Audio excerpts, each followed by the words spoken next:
55. La persévérance dans l'être.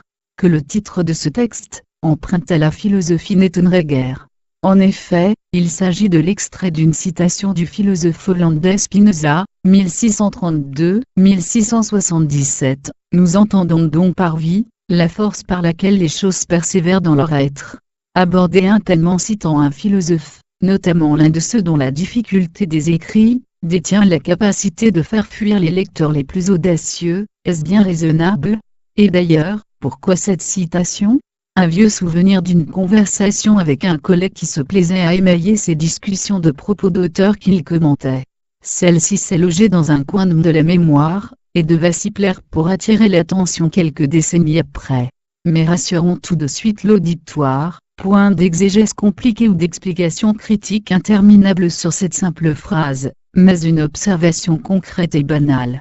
Si l'on se soucie du détail, il est possible d'observer sur des édifices en ruine, ou simplement mal entretenus, les brins d'herbe qui s'infiltrent, émergeant et croissent dans les moindres fissures du béton. On peut y déceler la vie qui persévère, comme disait l'autre, n'abandonnant jamais, réapparaissant là où l'on imaginerait qu'elle puisse le faire. Cela démontre la capacité du vivant à puiser dans toutes ses ressources pour déjouer les obstacles, quelle qu'en soit leur origine, qui s'opposent à son éclosion et son développement. Une belle leçon que l'on pourrait transposer. À quoi?